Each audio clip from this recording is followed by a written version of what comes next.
now it's just a numbers game, because at the end of the day, right now, people can't afford housing. And it's not just going to increase. What happens is what happened with COVID. COVID kind of screwed up. It basically took what should have took 30 years on appreciation of housing, and it squished it down to 4 years. It's kind of like if you don't have it in your bank account and you're broke already, but because you say I'm broke, right? So you have negative minus, but then you said, well, let's take out another $1,000 and let's put it on red. Well, then you lose again, and it raises the cost of everything around you because you're already broke. That's kind of how, and this is just facts. This is like, I'm not political about this. This is just like, that's what happened. So when you're in debt, everything's just going to increase because of inflation. Well, what happens is construction increase, the cost of money increase. Land is iffy about, you've got to just get a good deal. So the only way you can make things happen at a low cost is you got to increase the density as much as possible so the numbers make sense.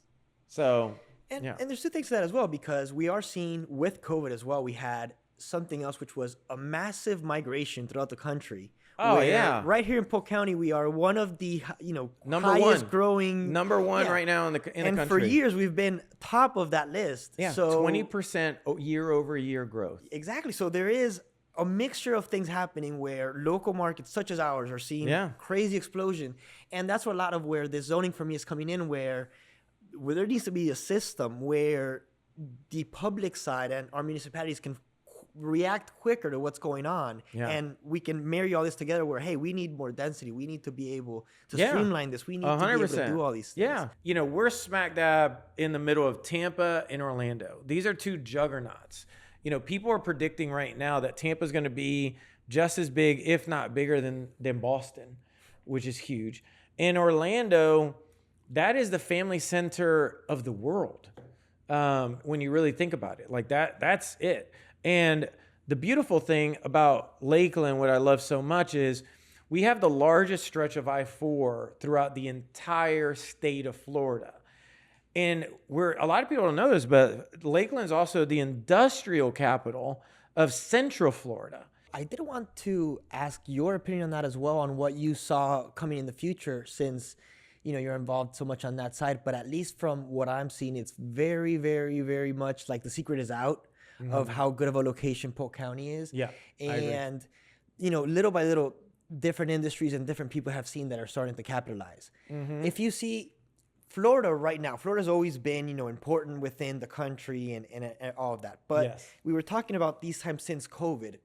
Florida is one of the most productive states in the whole nation. Yes. And that's not stopping anytime soon, as you mentioned. No. We have more and more industries coming in. We have more and more growth. We have all of these things coming together. Now, what we have right here in Polk County is, right now, 2025, it has been a crazy year, at least on my side, for transportation, logistics, warehousing, storage. That's 99% of what has come in this year. And really what they're seeing is that this is simply a great place for, their headquarters and for, all this coming together for Florida. Because, of course, you have easy access, of course, through I-4. You have access to 275 to I-95. You can come in through 27, through 17, go through the Green Swamp. You have access to almost every corner of Florida from this location. Yeah. So it simply makes sense. You're about 4 hours. And we have an international airport now. Yeah. I mean, we're 4 hours away from,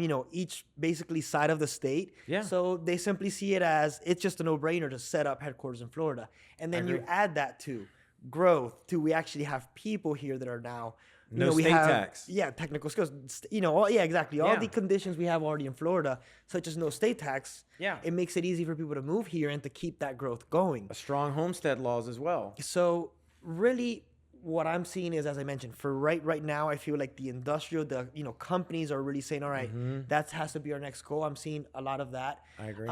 But at the same time, I want to mention more of what you're saying. It's not something new either, because there's a reason that we have Pepsi, station here. We have Coca-Cola right here. We Geico, have, Publix. and if you go out to, more in the industrial sector, there's a lot going on in, the Lake Wales, Auburndale area, Yep. big companies, construction, manufacturing, all that stuff has been here for a long time, and there's a reason for it. Yep. So now simply that the state is booming, well, there's a lot more coming with it. 1,000,000%. I agree. It's one of those things where growth is always exponential, right? We can stay on a great track for a long time, but there's going to be something, a trigger that just takes it that way. Oh, yeah. Right now, it seems like that's where we are. I agree. And I mean, what are the ways we take advantage of it, right, is the important part.